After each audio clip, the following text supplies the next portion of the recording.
हमीरपुर के लोगों की लंबे समय से चली आ रही मांग हुई पूरी। डॉक्टर राधा कृष्णन राजकीय चिकित्सा महाविद्यालय हमीरपुर में मुख्यमंत्री जयराम ठाकुर ने सिटी स्कैन मशीन का किया लोकार्पण। सांसद प्रतिभा सिंह ने अनिल शर्मा को पिता के निधन पर दी सांत्वना। विधायक के निवास स्थान पर जाकर शोक किया प्रकट। विधायक विक्रमादित्य सिंह, नेता प्रतिपक्ष मुकेश अग्निहोत्री ने भी संवेदनाएं की प्रकट। परिवहन निगम के चालकों का रोष प्रदर्शन लगातार जारी। 3 महीनों से नहीं मिला ओवरटाइम का वित्तीय लाभ। पुर्जों की कमी से जूझ रही एचआरटीसी की वर्कशॉप। 30 मई को चक्का जाम करेंगे एचआरटीसी कर्मचारी। और आजादी के बाद भी गुलामी की जिंदगी जी रहे हैं बीड़ पलासी के लोग। मार्ग को पक्का करने के लिए फॉरेस्ट क्लियरेंस का इंतजार। लोगों ने आने वाले चुनावों का बहिष्कार करने की सरकार को दी चेतावनी। नमस्कार, आप देख रहे हैं एचपी 24x7। मैं हूं जनीशा। मुख्यमंत्री जयराम ठाकुर ने शिमला से वर्चुअल माध्यम से डॉक्टर राधा कृष्णन राजकीय चिकित्सा महाविद्यालय एवं अस्पताल हमीरपुर में 1.24 करोड़ रुपए की लागत से स्थापित सिटी स्कैन मशीन का लोकार्पण किया। यह मशीन बोइंग इंडिया कंपनी द्वारा निगमित सामाजिक दायित्वों और डॉक्टर फॉर यू परियोजना के अंतर्गत स्थापित की गई है। मुख्यमंत्री जयराम ठाकुर ने वर्चुअल माध्यम से लोगों को संबोधित करते हुए कहा कि सिटी स्कैन मशीन के स्थापित होने से क्षेत्र के लोगों की लंबे समय से चली आ रही मांग पूरी हुई है। उन्होंने कहा कि वर्तमान राज्य सरकार द्वारा चिकित्सा महाविद्यालय के लिए निर्माण कार्य में तेजी लाई गई है। हमीरपुर के अपने विशेष दौरे के दौरान उन्होंने निर्माण स्थल का दौरा किया था और संबंधित अधिकारियों को इस महत्वाकांक्षी परियोजना के निर्माण कार्य में तेज लाने के निर्देश दिए थे ताकि जुलाई महीने के अंत तक इसे राज्य के लोगों को समर्पित किया जा सके। जयराम ठाकुर ने कहा कि राज्य सरकार प्रदेश में स्वास्थ्य के आधारभूत ढांचे के सुदृढ़ीकरण के लिए प्रतिबद्ध है। उन्होंने कहा कि क्षेत्र के लोगों की सुविधा के लिए डॉक्टर राधा कृष्णन राजकीय चिकित्सा महाविद्यालय हमीरपुर में 800 LPM क्षमता का PSA ऑक्सीजन संयंत्र स्थापित किया गया है। जोल सप्पड़ में 322 करोड़ रुपए की लागत से चिकित्सा महाविद्यालय का नया परिसर निर्मित किया जा रहा है। हमीरपुर में सिटी स्कैन की सुविधा आज नए एक मशीन के साथ, नई मशीन के साथ वहां पर उपलब्ध हुई और लेटेस्ट टेक्नोलॉजी के साथ जो है ये मशीन जो है वो अच्छी एक स्वास्थ्य की सुविधा वहां पर लोगों को देगी, ऐसा मुझे पूरा विश्वास है। पुलिस भर्ती पेपर लीक मामले पर मंडी संसदीय क्षेत्र से सांसद एवं प्रदेश कांग्रेस पार्टी के अध्यक्षा प्रतिभा सिंह ने प्रदेश सरकार को जमकर घेरा। उन्होंने कहा कि प्रदेश सरकार रोजगार देने के बदले बच्चों के साथ खिलवाड़ कर रही है। हिमाचल में भाजपा सरकार के इस घोटाले को केंद्र तक पहुंचाया जाएगा। प्रतिभा सिंह ने ये भी कहा कि मुख्यमंत्री नहीं, जनता तय करेगी अगली सरकार किसकी हो। हिमाचल प्रदेश कांग्रेस पार्टी अध्यक्ष एवं सांसद प्रतिभा सिंह ने सेरी चांदनी में बैठे युवा कांग्रेस के अध्यक्ष और उनके साथियों से मुलाकात की। इस दौरान मीडिया से बात करते हुए उन्होंने कहा कि प्रदेश में पेपर लीक के मामले बार बार सामने आ रहे हैं। कांग्रेस माकपा ने जब मामले में सीबीआई जांच की मांग की तब जाके प्रदेश सरकार ने मामले की जांच सीबीआई से करवाने के आदेश जारी किए हैं। पुलिस विभाग के आला अधिकारी मामले में संलिप्त हैं और ये घोटाला करोड़ों का है। कांग्रेस की सरकार रहते हुए कभी ऐसी वारदात नहीं हुई। अब भाजपा सरकार के कार्यकाल के दौरान इस तरह के मामले सामने आ रहे हैं। जब चारों तरफ से दबाव पड़ा तब जाकर सीबीआई से सरकार जांच करवा रही है। प्रतिभा सिंह ने कहा कि मामला यहीं पर खत्म नहीं होगा, इसे केंद्र सरकार के समक्ष भी उठाया जाएगा और बताया जाएगा कि हिमाचल में भाजपा सरकार के कार्यकाल में क्या क्या घोटाले हो रहे हैं। पकड़े गए लोगों को सजा होनी चाहिए और वे इस बात का खुलासा करें कि मामले में कितने सरकारी लोग और पुलिस विभाग के अधिकारी मौजूद हैं, क्यों बच्चों के भविष्य के साथ ऐसा खिलवाड़ किया गया। उन्होंने कहा कि भाजपा सरकार ने वादा किया था कि बेरोजगारों को रोजगार दिया जाएगा। आज 7 साल हो चुके हैं लेकिन 1 साल में 2 करोड़ बेरोजगार युवाओं को रोजगार नहीं मिला है। बच्चों के माँ बाप कठिनाइयों में अपने बच्चों को पढ़ा लिखा रहे हैं, भले ही उनकी आर्थिकी मजबूत ना हो और बदले में उनके साथ सरकार खिलवाड़ कर रही है। यहीं तक क्यों, हम इसको केंद्र सरकार तक उठाएंगे और कहेंगे कि आपके सरकार, बीजेपी की सरकार जो हिमाचल प्रदेश में, उनके कार्यकाल में ऐसे ऐसे वारदात हो रहे हैं और उसमें जो पकड़े गए लोग हैं उनको सजा होनी चाहिए और वो खुलासा करे इस बात का कि इसमें कितने लोग इन्वॉल्व थे, गवर्नमेंट के कितने लोग, पुलिस के कितने लोग, और क्यों उन्होंने हमारे बच्चों के साथ, के भविष्य के साथ ऐसा बड़ा खिलवाड़ किया। आज पहले ही बीजेपी की सरकार ने कोई नौकरी नहीं दी, कोई ऐसे एवेन्यूज नहीं खोले जहां से बच्चों को रोजगार मिल सकता था, जबकि मोदी सरकार ने जब वो पिछली मर्तबा चुनाव लड़ रहे थे तो ये आश्वासन दिया था कि हम नौकरी भी प्रोवाइड करेंगे और जो हमारे देश के बेरोजगार लोग हैं उनके लिए हम 2 करोड़ रोजगार 1 साल में युवाओं को देंगे। पर आज 7 साल हो चुके हैं, मुझे नहीं लगता कि किसी भी स्तर पर इन्होंने रोजगार उपलब्ध करवाया। और जब ऐसे ऐसे इंटरव्यू आते हैं तो माँ बाप को लगता है कि शायद हमारे बच्चे को कोई रोजगार मिल जाए। वो कैसे कैसे आर्थिक मजबूरी होते हुए, आर्थिक स्थिति उनकी कमज़ोर होते हुए भी उन्होंने बच्चों को पढ़ाने के लिए, उनको आगे लाने के लिए भरसक प्रयास किया। और जब ये हुआ तो उनको लगा कि शायद हमारे बच्चे को कोई रोजगार मिल जाएगा, पुलिस में उसकी भर्ती हो जाएगी। बहुत आशाएं थी माँ बाप को, पर आप जानते हैं कि आज ये खुलासा इस बात का हुआ है। और इन्होंने कांग्रेस के कहने पर, मतलब जब इन्होंने दबाव पड़ा कांग्रेस की तरफ से, तब इसकी सीबीआई जांच करवाई। मुख्यमंत्री के 5 साल सरकार बदलने के बयान पर प्रतिभा सिंह ने कहा कि जनता इस बात का निर्णय करेगी कि उन्हें अगली बार कैसी सरकार चाहिए। ये फैसला करने वाले मुख्यमंत्री नहीं होते। उन्होंने कहा कि आज जनता दुखी, पीड़ित है। महंगाई, बेरोजगारी तो देश में है ही और अब पेपर भी लीक किए जा रहे हैं। नई कार्यकारिणी को लेकर पूछे गए सवाल पर प्रतिभा सिंह ने कहा कि अभी बैठकों का दौर जारी है और इसके बाद ही फैसला लिया जाएगा कि आगे क्या करना है। उन्होंने कहा कि कांग्रेस की सरकार सत्ता में आए, इसके लिए संगठन को मजबूत किया जा रहा है। वहीं हिमाचल में प्रधानमंत्री के दौरे हैं और क्या कांग्रेस के बड़े नेताओं के दौरे भी हिमाचल में होंगे? इस प्रश्न के सवाल पर प्रतिभा सिंह ने कहा कि कांग्रेस के पास नेताओं की कमी नहीं है। अवश्य ही आगामी दिनों में कांग्रेस के बड़े नेताओं के दौरे हिमाचल में किए जाएंगे।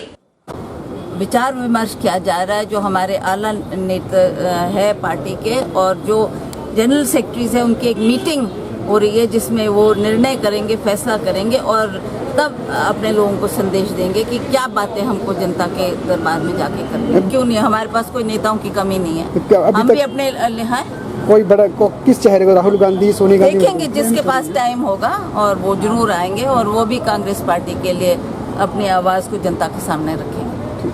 सांसद प्रतिभा सिंह केंद्रीय मंत्री के निधन पर शोक व्यक्त करने अनिल शर्मा के घर पहुंची। उनके साथ विधायक विक्रमादित्य सिंह, नेता प्रतिपक्ष मुकेश अग्निहोत्री और पूर्व मंत्री कौल सिंह ठाकुर ने भी अनिल शर्मा को सांत्वना दी। स्वर्गीय पंडित सुखराम का निधन 11 मई को हुआ था। मंडी संसदीय क्षेत्र की सांसद प्रतिभा सिंह ने नेता प्रतिपक्ष मुकेश अग्निहोत्री, पूर्व मंत्री कौल सिंह ठाकुर व कांग्रेस के अन्य नेताओं सहित सदर विधायक अनिल शर्मा के घर पहुंचकर पूर्व केंद्रीय संचार मंत्री सुखराम के निधन पर गहरा शोक व्यक्त किया और सुखराम परिवार को ढांढस बंधाया। इस दौरान उन्होंने लगभग आधे घंटे तक उनके घर में समय बिताया और अनिल शर्मा सहित परिवार के अन्य सदस्यों से बातचीत की। इस दौरान सांसद प्रतिभा सिंह ने कहा कि पूर्व केंद्रीय संचार मंत्री सुखराम ने हर क्षेत्र में देश और प्रदेश के लोगों की सेवा की और उनके द्वारा किए गए कार्यों की बदौलत हमेशा उन्हें याद रखा जाएगा। उन्होंने कहा कि ईश्वर उनकी दिवंगत आत्मा को शांति प्रदान कर उन्हें अपने चरणों में स्थान दें और इस दुख की घड़ी में वे सभी उनके परिवार के साथ खड़े हैं। रही हिमाचल के प्रति उन्होंने जो काम किया है वो लोग सदा याद रखेंगे। उनकी बहुत बड़ी देन है हर क्षेत्र में, चाहे वो टेलीकम्युनिकेशन के क्षेत्र में, चाहे जब वो कम्युनिकेशन मिनिस्टर रहे, कॉमर्स मिनिस्टर रहे।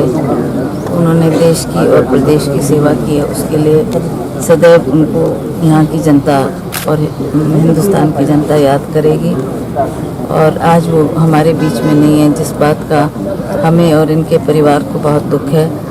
हम ईश्वर से प्रार्थना करते हैं उनकी आत्मा को शांति प्रदान करे और इस घड़ी में, इस दुख की घड़ी में हम सभी इस परिवार के साथ खड़े हैं। पेपर लीक मामले पर प्रदेश कांग्रेस चुनाव समिति अध्यक्ष सुक्खू ने 3 महीने के अंदर जांच पूरी करने की मांग की है। साथ ही पेपर लीक मामले में संलिप्त भाजपा नेताओं के रिश्तेदारों से लेकर पुलिस विभाग के कर्मचारियों की भी निष्पक्षता से जांच करने की बात, जनता के साथ पूरी रिपोर्ट रखने की बात की है। हमीरपुर में पहुंचे सुखविंदर सिंह सुक्खू ने मुख्यमंत्री पर तीखा हमला बोलते हुए मुख्यमंत्री को बेचारे मुख्यमंत्री करार दिया।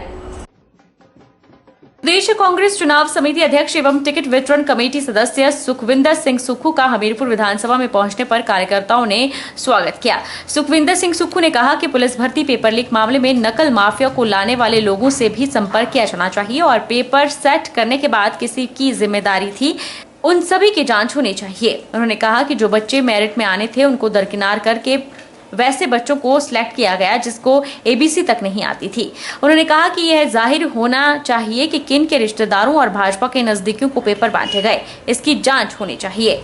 सुक्खू ने कहा कि मुख्यमंत्री जयराम केवल बेचारे मुख्यमंत्री बनकर रह गए हैं। कांग्रेस पार्टी जांच से असंतुष्ट है और CBI 3 महीने के अंदर घोटाले की जांच कर दूध का दूध और पानी का पानी जनता के सामने लाए। तो अब संभावना ये है कि इसमें ये नाम भी जाहिर होने चाहिए कि किनके रिश्तेदार को ये पेपर बेचे गए हैं, किन भारतीय जनता पार्टी के मंत्रियों नेताओं को ये पेपर बेचे गए हैं, वो भी नाम जाहिर होने चाहिए। और आपको मैं बताऊं, बेरोजगारी का ये हाल है कि 20 पोस्टें नायब तहसीलदार की निकली है, 70,000 लोग उसमें बैठने को तैयार बैठे हैं। तो ये सरकार सोचती नहीं है, पारदर्शिता इस सरकार में बिल्कुल नहीं है, प्रशासनिक क्षमताओं का अभाव है और दिल्ली से ये सरकार चलती है। जयराम बेचारा कुछ नहीं कर सकता, वो बेचारे ही है। कांग्रेस पार्टी CBI की जो मांग है उसको स्वीकार किया, उससे संतुष्ट है। हम चाहते हैं कि हिमाचल प्रदेश सरकार 3 महीने 90 दिन के अंदर दूध का दूध और पानी का पानी जनता की अदालत में लाए CBI।